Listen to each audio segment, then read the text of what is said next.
मित्रों, ये आत्मा किसको मिलती और कैसे मिलती, इसके बारे में बताया एक बहुत सुंदर श्लोक है जो उपनिषदों में पाया है। उस श्लोक का महत्व तो इतना है कि आप इसको बार बार सुनना, क्योंकि उसमें जो है सार है। हम सभी लोग उसे आत्मा को जानने के रास्ते पर हैं और जानना भी चाहिए, क्योंकि अगर उसको नहीं जाना तो और जान के भी क्या फ़ायदा हुआ, जीवन व्यर्थ गया, अज्ञान में गया। तो इसको बार बार सुनना, क्योंकि ये सार है। श्लोक है, नायमात्मा प्रवचनेन लभ्यो न मेधया न बहुना श्रुतेन यमवै स वृणुते तेन लभ्ये तस्यै स आत्मा विवृणुते तनुस्वाम। अर्थात ये आत्मा प्रवचन से नहीं मिलती, मेधा और बुद्धि से नहीं मिलती, किसी शास्त्र को श्रवण करके भी नहीं मिलती। ये आत्मा उसी को मिलती है जिसको ये चुनती है, जिसको ये वर्ण करती है, उसी को ये आत्मा अपना स्वरूप उद्घाटित करती है। बहुत अनूठा श्लोक है। तो इसमें तो ये बता दिया कि ये आत्मा किसी से भी नहीं मिलती। नयमात्मा प्रवचने न लभ्यो, ये आत्मा प्रवचन से नहीं मिलती, प्रवचन करके भी नहीं मिलती, प्रवचन सुन के भी नहीं मिलती। और बोलते हैं आगे, न मेधया, न इस बुद्धि, मेधा, ब्रेन, तो इसके हिसाब से वो मिलती। न बहुना श्रुतेन, न तो किसी भी बहुत सारे शास्त्रों को सुन के ये मिलती। यमे वैस वृणुते, ये जिसको वर्ण करती है, जिसको ये चुनती, तेन लभ्य, उसी को मिलती। तस्यै स आत्मा, उसी को ये आत्मा विवृणते तनुस्वाम, अपना विवरण, अपना स्वरूप दिखा देती है। तो मित्रों, ये प्रवचन थोड़ा परेशान करने वाला है, क्योंकि ये हमको एक ऐसे हालत में छोड़ देगा जहाँ हम निरुपाय हो जाएंगे, क्योंकि हम जो भी करते हैं उससे वो नहीं मिलती, सुन के नहीं मिलती, पढ़ के नहीं मिलती, बुद्धि के द्वारा नहीं मिलती। तो हम और कर क्या सकते हैं? हमारा करना तो इतना ही है। तो हम जो कुछ भी करें तो भी ये नहीं मिलती, तो इसका मतलब ये हो गया, या तो ये मिलती नहीं है, या ये उसी को मिलती जिसको ये चाहती है। जैसे कि वह आत्मा भी एक राजनेता जैसी है, राजनीति करती है और पक्षपात करती है। जिसको चुनती उसी को अपना स्वरूप दे देती। जैसे नेता लोग होते हैं, जब कुर्सी में पहुंच जाते हैं तो जो अपने लोग हैं उनको वो अनेक पद दिला देते हैं। तो क्या ऐसा पक्षपात भी आत्मा की तरफ से हो सकता है? मगर इसमें ऐसा लगेगा आपको, मगर बात ये है नहीं। पहले समझने की क्यों ये प्रवचन और बुद्धि और श्रवण इत्यादि से नहीं मिलती। क्योंकि ये सुनना, पढ़ना जो भी है, ये होगा हमारे मन से, विचार से। पढ़ना सुनना माने क्या? भाषा को ग्रहण करना, भाषा में खेलना, तर्क करना। तो इससे ये होगा कि विचार चलेंगे।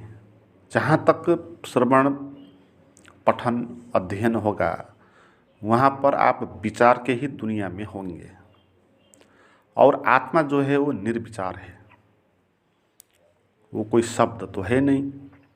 जैसे आप प्रेम को नहीं जान सकते, न शास्त्र पढ़ के जान सकते, न प्रवचन सुन के जान सकते, न अपनी बुद्धि लगाकर जान सकते कि प्रेम क्या है।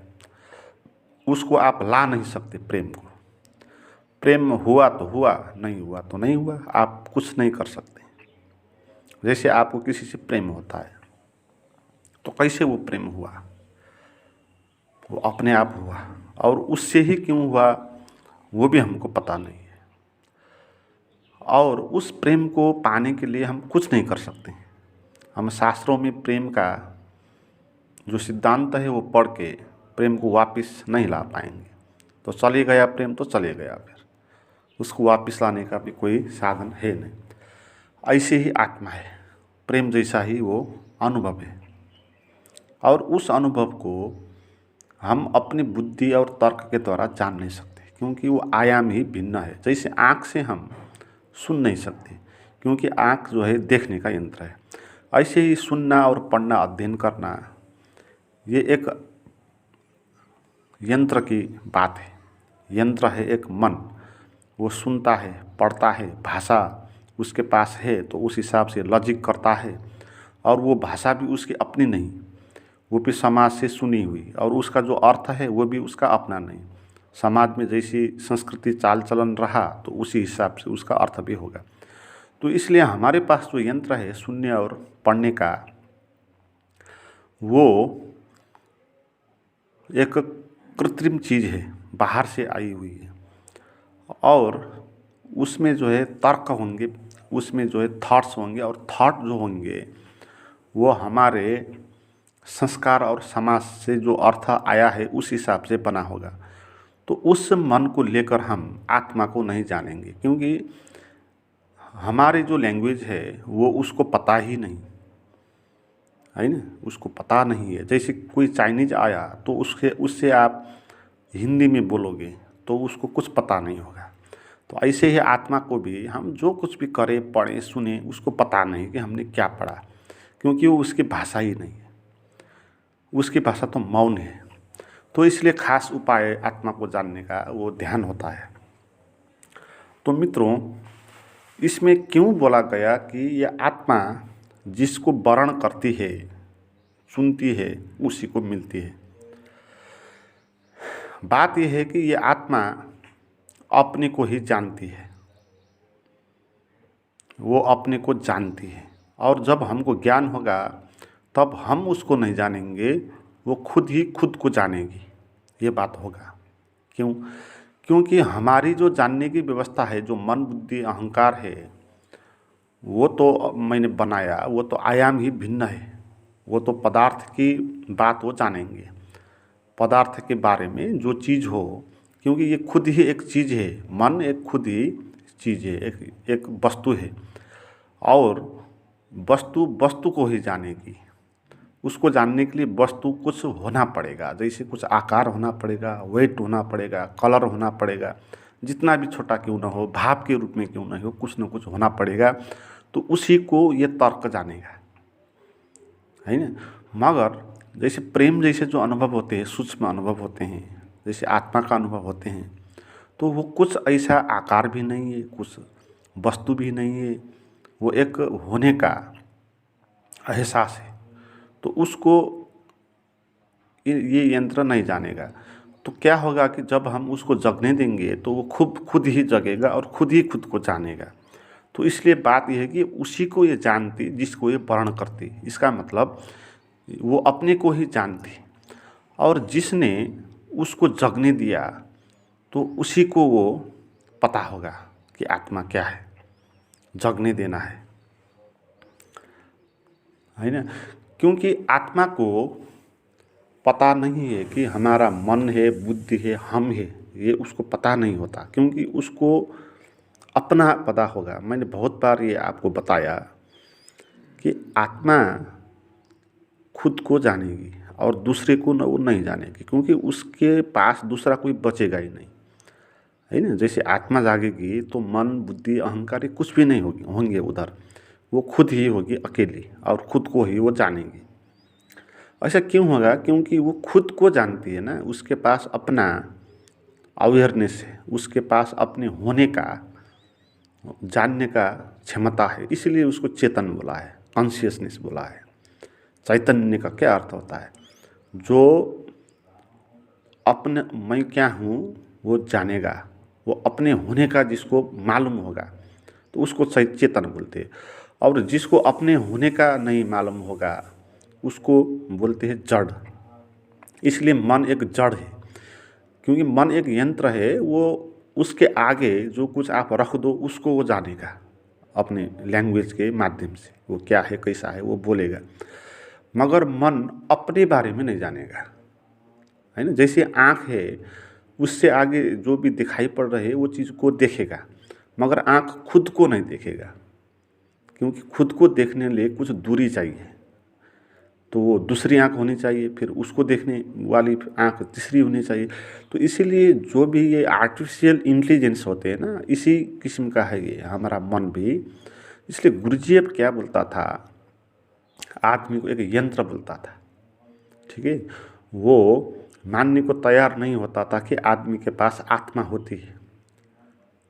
वो जिसने आत्मा को जाना उसी को वो बोलता है कि इसके पास आत्मा है, और जिसने अभी तक आत्मा का अनुभव नहीं किया उसको वो नहीं बोलता कि ये इसके पास आत्मा है, वो केवल उसको यंत्र मानता था। तो मन एक यंत्र ही है। तो क्या होगा कि जो मन है वो दूसरे को जानेगा, अपने अपना होने का उसको अवेयरनेस नहीं होगा। तो आत्मा कैसी होगी, ठीक विपरीत होगी, वो अपने होने का उसको होश होगा और दूसरे का उसको मालूम नहीं होगा, है ना। क्यों मालूम नहीं होगा, क्योंकि उसके सिवा और कुछ है नहीं। अब चेतन वही एक है, और तो सब जड़ है, तो जड़ को भी क्या जानना है। तो इसलिए आत्मा खुद को ही जानेगी और को नहीं जानेगी, वो खुद ही स्वयंभू बोलते हैं ना उनको, स्वयंभू, स्वयं प्रकाश से वो स्वयं उसका प्रकाश होगा और वो खुद को जानेगी, वो जगेगी। तो इसीलिए ये बोला गया कि आत्मा जो है उसी को मिलती जिसको ये चुनती, वर्ण करती, है ना। तो इस आधार पर बोला, इस आधार पर नहीं बोला कि आपने अच्छा धर्म किया और आपसे मिलेगी, और आपने पाप किया तो आपसे नहीं मिलेगी, ये नहीं है। ये है कि जो भी उस आत्मा को जगने देगा तो वहीं पर ये जग जाएगी, है ना। तो हमने इसको जगने देना है, और जो है हमारे पास और कुछ बचा नहीं है अब साधन इसको पाने के लिए, क्योंकि साधन से ये नहीं मिलेगी। हमने बताया मन साधन है, बुद्धि साधन है, सुनना ये भी साधन है। तो मित्रों ये क्लियर तरीके से समझनी है कि आत्मा को पाने के लिए सुन के पढ़ के अध्ययन करके नहीं होगा, मगर ये बात जानने के लिए भी थोड़ा अध्ययन तो करना है, तो उतना अध्ययन कर लेना। अध्ययन एक ही जगह पर आपको पहुंचाएगा कि अध्ययन से अब नहीं होगा, तो वो जानने तक आपको अध्ययन करना है। जब आपने जान लिया कि अब अध्ययन से नहीं होगा, तो तब क्या होगा, आप जो है असहाय हो जाओगे, आपको कुछ करना नहीं बचेगा और आप छोड़ दोगे सभी चीज़। जब आप छोड़ दोगे और बैठोगे, जिसको हम ध्यान बोलते हैं, ध्यान क्या है, सभी कुछ को छोड़ देना, न कुछ करना, न कुछ सुनना, न मन में कुछ करना, न माइंड कंट्रोल करना, कुछ नहीं करना, शांत भाव से बैठना। जब हम इस हिसाब से बैठेंगे तो क्या होगा कि जो आत्मा है, आत्मा तो है सभी तरह, वो उद्घाटित तो हो जाएगी, क्योंकि अब आपने उसको मौका दिया। हमने आत्मा को मौका देना है इसमें, और कुछ नहीं करना है, हमारे पास कुछ क्षमता है नहीं करने की। तो ध्यान वही मौका देने का एक उपाय है, इसमें प्रतीक्षा करती है ना, और एक मौका देना है कि जो कुछ भी मेरा अंदर हो वो स्वयं प्रकाश से हो जाए, है ना। तो इस प्रार्थना भाव से बैठना है और मन को छोड़ देना है, क्योंकि अब मन का कोई काम है नहीं, उससे हम इसको पा नहीं सकते, तो वो बात ही बेकार हो गई। तो इस हिसाब से जब आप बैठोगे ध्यान में, मन को छोड़कर एकदम निर्विचार होकर, तब क्या हो जाएगा कि आत्मा बचेगी अब, और जब आत्मा बचेगी तो खुद वो जगेगी। अभी की स्थिति ये है कि आत्मा अभी तक जगी नहीं है हमारे अंदर, क्योंकि हम जो है मन और बुद्धि में खोए हुए हैं, उसी पर प्रैक्टिस कर रहे हैं। हम सुन रहे हैं, अध्ययन कर रहे हैं, प्रयास कर रहे हैं, तो हमारा जो ध्यान है, जो भी हमारी शक्ति है, वो उसी में उलझी है। तो इसीलिए वो इंटीग्रेटेड हो नहीं पाती है ना, वो एक अखंड नहीं हो पाती, टूटी फूटी होती है, इधर भी उधर भी, यहाँ भी वहाँ भी, है ना, इस तरफ का उसका स्थिति होगा। और जब हम कुछ नहीं करेंगे, शांत बैठेंगे, मन को छोड़ देंगे, तो क्या हो जाएगा कि वो जो शक्ति थी, जो बाहर चलती थी, वो वापस आ जाएगी और अपने सेंटर में पहुंचेगी। और जब सेंटर में पहुंचेगी तो उसका यात्रा ये होगा कि वो आगे की तरफ बढ़ेगी। कोई भी चीज़ रुकती नहीं है, हमारा ध्यान भी रुकता नहीं। अगर हम उस ध्यान को किसी विषय पर लगाएं तो वहाँ पर जाएगी, और नहीं लगाए तो रुकेगी भी नहीं। अगर उसको कहीं नहीं लगाए हमने, तो क्या होगा कि स्वयं में ही प्रकट हो जाएगी। जैसे हम किसी चीज़ को रोक, जैसे हवा का मार्ग हमने रोक दिया, तो क्या हो जाएगा, वो समाप्त नहीं हो जाएगा, वो दूसरे रास्ते से निकल जाएगा। और सभी रास्ते बंद कर दिया तो ऊपर की तरफ उठेगा फिर, है ना। जैसे पानी होता है, अगर उसका रास्ता हमने चारों तरफ से बंद कर दिया तो क्या होगा, पानी बंद नहीं हो जाएगा, वो ऊपर की तरफ चढ़ने लगेगा।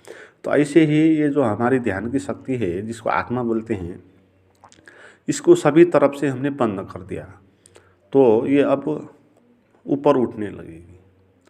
और जैसे जैसे ऊपर उठेगी वैसे वैसे इसका अवेयरनेस बढ़ता जाएगा और ये स्वयं ही प्रकट हो जाएगी, है ना। तो बात ऐसी बनेगी। तो इसीलिए हमने ये ध्यान करना है, इस किस्म का ध्यान करना है।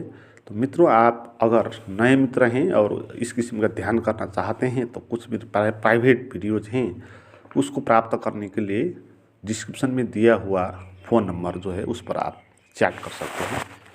Thank you.